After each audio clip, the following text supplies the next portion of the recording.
interviewed you a lot, but I have some rapid fire questions for you. You ready to go? Yeah, stay ready. Your most prized possession or souvenir from a fighter? I just pulled it out the other day. It's when I was working with Emmanuel Stewart. He had made me a Kronk shirt, and on the back it says "Stitch Duran Cutman," and that's one of my pride possessions. And for boxing, for MMA, it had to be with Fedor Emelianenko, the legendary fighter from Russia.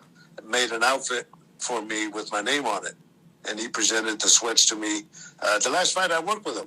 So those are two prized possessions that I have, and I have many, but those really kind of stand out. The most famous hand you've ever rapped? Vladimir Klitschko. Well, shit. Let me see. In basketball, Dr. J. In Native American chiefs, I've done a couple. In generals, I've done a couple. Vladimir Klitschko, of course, Vitaly Klitschko, and but I've done so many hands that shit, it blows my mind. And like I say, with Fedor Emelianenko, when I wrapped his hands the first time in Japan for Pride, he's not talking, he's not saying so much, and as soon as I finished wrapping his hands, I said, "What do you think?" And he looks at the palm of his hand, he opens and closes it, looks at me and says, "Super, super." Well, that's all he said, Percy. Man, that's awesome. Awesome memories. Yeah. I'm sure you've had this one before, but the worst cut you've personally dealt with? Well, it had to be the ones with Raul Marquez, the ones we talked about that we have in the video, and that was my coming out fight in Las Vegas because, I had a kickboxing background, and that's where I got all my exposure. Mm-hmm. But Raul defended his IBF middleweight title when Oscar De La Hoya fought Camacho here in Vegas. He fought Keith Mullins, and Raul ended up with 5 cuts, something like 70 stitches. I kept him in the game, and he defended his title. And that's what we were just talking about. 30 minutes ago, I talked to him because I told him they're going to, now that we're fully funded, they're going to fly up to Houston and interview him. So I've had a lot of them, but that one really stands out. What would it take for Stitch Duran to ever be in the UFC again, if anything? I don't take nothing for granted.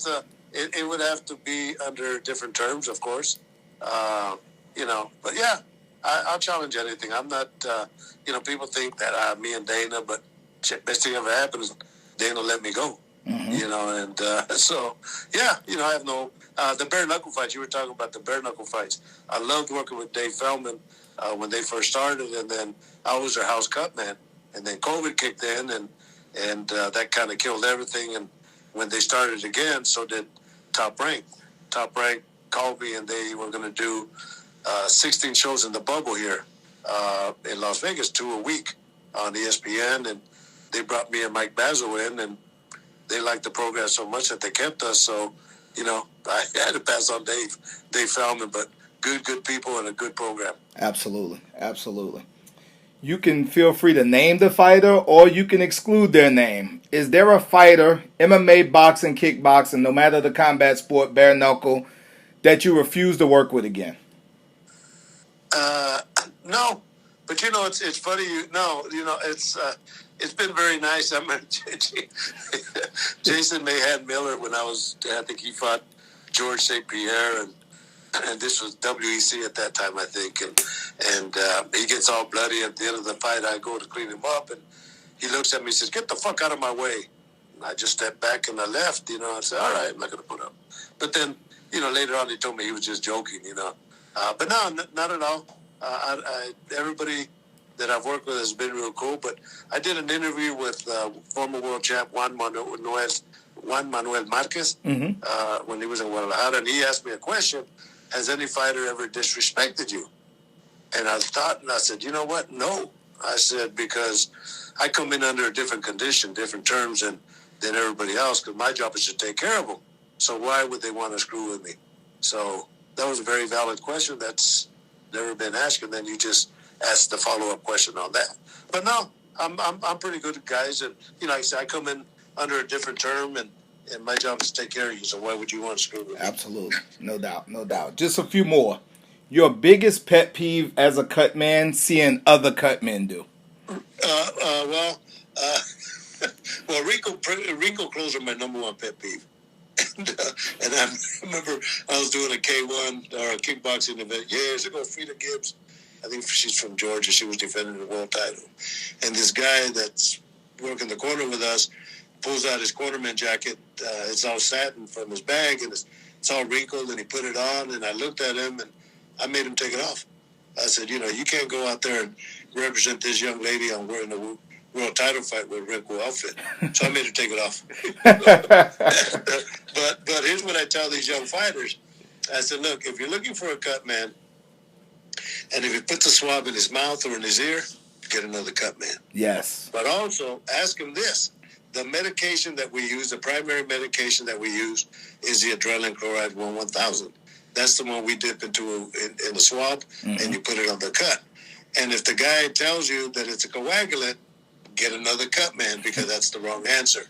It's a vessel constrictor. So as you see me pinch on a cut, I'll take the blood out, I'll put the swab on the cut, and it absorbs into the veins, and it literally closes the veins. So I try to educate these young fighters that way. And because, Percy, keep in mind, none of us, coaches, top coaches in the world, top cut men in the world, none of us have to be certified to call professionals take care of these fighters. Wow. And that's why, my whole legacy, you're talking about going, working another 2-3 years. My whole legacy as I leave this sport is that I made it a lot safer for fighters through education. You're a perfect segue to my final question to you. It's crazy you end it like that. When it's all said and done, how does Stitch Duran want to be remembered? Yeah, I made this game a lot safer. I was just telling Raul Marquez, and I said it to him.